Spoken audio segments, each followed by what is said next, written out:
Hello बच्चों, अपन एक refraction formula derive कर रहे हैं रे ऑप्टिक्स के लिए। तो जो आपको बोर्ड के एग्जाम में पूछा जाता है इसको हम लोग डिस्कस कर ले रहे हैं। तो मैंने यहाँ पे देखो एक सरफेस बना रखा है, एक स्फेरिकल सरफेस। इसके लेफ्ट की तरफ है हमारे पास में कोई मीडियम है जिसका रिफ्रैक्टिव इंडेक्स μ1 है, और राइट की तरफ एक दूसरा मीडियम है जिसका रिफ्रैक्टिव इंडेक्स μ2 है। यहाँ पर हमने एक ऑब्जेक्ट ले लिया फर्स्ट वाले मीडियम में, ये पहला मीडियम है और ये वाला दूसरा मीडियम है। ये बाउंड्री हो गई, स्फेरिकल बाउंड्री है जो पहले और दूसरे मीडियम को सेपरेट कर रही है। तो एक मेरे पास में ये ऑब्जेक्ट है, ऑब्जेक्ट से हम सरफेस के ऊपर एक लाइट रे लेके आ रहे हैं। तो ये लाइट रे को मैंने ये लाया, सरफेस के ऊपर इंसिडेंट करवा दिया। रिफ्रैक्शन शो करने के लिए अपन को नॉर्मल बनाना पड़ेगा, मैंने यहाँ इसका नॉर्मल बना लिया। This is the normal. तो सपोज ये पॉइंट मेरा C है, सेंटर ऑफ कर्वेचर है इस स्फेरिकल सरफेस का। इस A पॉइंट पर लाइट रे आके इंसिडेंट हो रही है, ये इंसिडेंट रे हो गई। हम इसको बैंड करवा देंगे, लाइट रे नॉर्मल की तरफ चली जाएगी, बेंड हो जाएगी। तो यहाँ से मैंने ये ले जाके इधर बेंड करवा दिया, ये प्रिंसिपल एक्सिस को यहाँ कहीं आके ये टच कर देगी। तो ये हमारी इंसिडेंट रे का रिफ्रैक्टेड रे बना दिया मैंने। ये पहली इंसिडेंट रे और ये पहली रिफ्रैक्टेड रे हो जाएगी।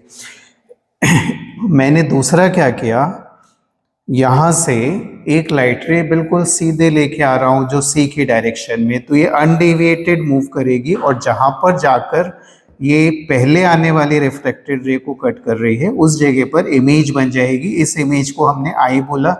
ये दोनों रेज रियल में इंटरसेक्ट कर रही है, इसलिए यहाँ पे रियल इमेज बन जाएगा। यहाँ कुछ एंगल्स कंसीडर कर लो, ये अल्फा एंगल हो गया, ये वाले एंगल को मैंने बीटा कह दिया, ये वाले एंगल को हमने थीटा बोल दिया। थीटा या गामा आप कुछ भी ले सकते हो। Suppose this angle is gamma, ये एंगल गामा ले लिया। यहाँ पर ये नॉर्मल है और ये वाले इंसिडेंट रे, तो ये एंगल आई हो जाएगा। ये नॉर्मल हुआ, ये रिफ्लेक्टेड रे है, इस एंगल को हम लोग R बोल सकते हैं। हम यहाँ पे डिस्टेंस को भी डिफाइन कर दे रहे हैं। इस पॉइंट को मैं पोल कह रहा हूँ, पोल से ऑब्जेक्ट तक के डिस्टेंस को हमने कंसीडर किया U। पोल से जहाँ पर सेंटर आ रहा है ये वाले डिस्टेंस को मैंने R कह दिया, रेडियस ऑफ कर्वेचर। और पोल से जहाँ पर इमेज बन रही है ये वाले डिस्टेंस को हमने U ले लिया। सॉरी, U नहीं, इसको V से डिनोट करेंगे। अब देखो A पॉइंट पर ये इंसिडेंट रे है, नॉर्मल है, ये रिफ्लेक्टेड रे है, रिफ्रैक्शन हो रहा है। तो A पॉइंट पर यूज कर लो स्नेल्स लॉ।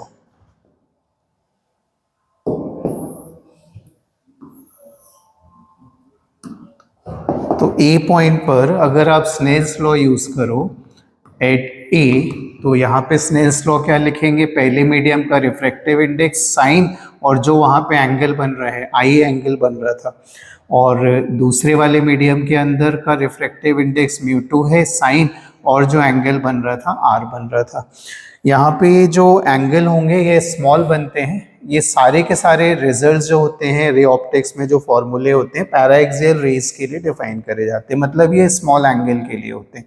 तो I और R अगर एंगल स्मॉल ले लें यहाँ पर, तो μ1 I बनेगा और नेक्स्ट वाली जो टर्म है μ2 इंटू R बनेगी। इसको इक्वेशन नंबर 1 कह दिया हमने। अब यहाँ पर देखो ये ट्रायंगल कंसीडर कर लो, O A और C। ट्रायंगल OAC में अगर मैं I एंगल कंसीडर करूं तो I को आप अल्फा और बीटा का सम लिख सकते हो, जो बाय ज्योमेट्री। तो इन ट्रायंगल AOC, एक बार फिर से देख लो, ये ट्रायंगल लिया हमने AOC, इसमें I को लिख रहे हैं अल्फा प्लस बीटा। तो इसमें I लिख सकता हूं मैं अल्फा प्लस बीटा।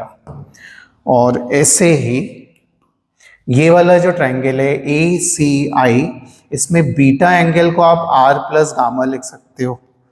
तो इन ट्रायंगल ACI, इसमें बीटा को आप लिख सकते हैं ये जो बीटा बन रहा है इसको आर प्लस गामा का सम लिख सकते हैं।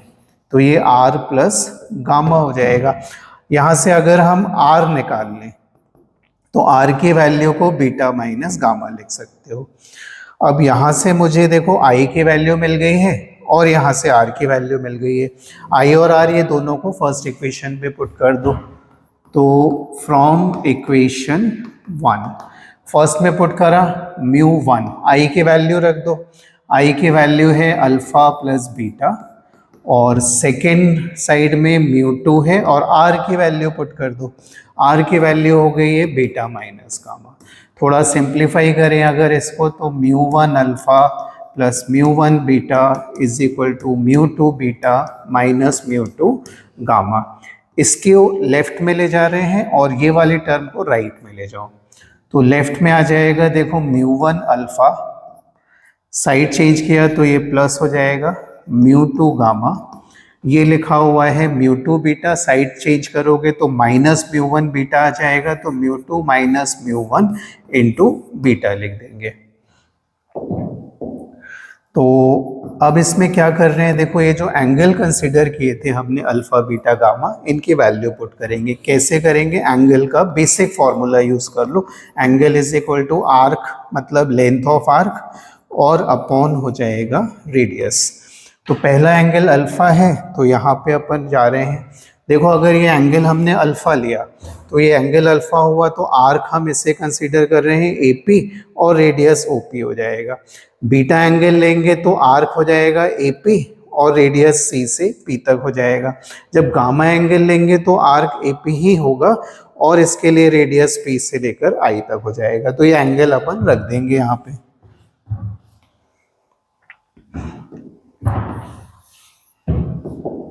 तो एंगल पुट कर दो, अल्फा मतलब A P upon O P हो गया। अल्फा एंगल जहाँ ऑब्जेक्ट था वहाँ बन रहा था। μ2 गामा, गामा एंगल बन रहा था जहाँ पर इमेज थी तो A P upon I P. फिर μ2 माइनस μ1 बीटा एंगल जहाँ सी पॉइंट था तो और आर के पी हुआ और सी से लेकर पी तक रेडियस हो जाएगा। तो A P upon C P. यहाँ से देखो ए पी कैंसिल हो गया, ये μ1 है। ओ मतलब ऑब्जेक्ट, पी मतलब पोल। ऑब्जेक्ट और पोल के बीच का डिस्टेंस u हो जाएगा। साइन कन्वेंशन के साथ इसको माइनस में ले देंगे। प्लस μ2, इमेज राइट साइड में बन रही थी, इस प्रॉपर साइन कन्वेंशन से ये प्लस में आ जाएगा और ये होगा μ2 माइनस μ1 और c और p मतलब सेंटर ऑफ कर्वेचर का पोल से डिस्टेंस। तो ये वाली वैल्यू यहाँ पे r हो जाएगी, राइट की तरफ है तो प्लस में आएगी।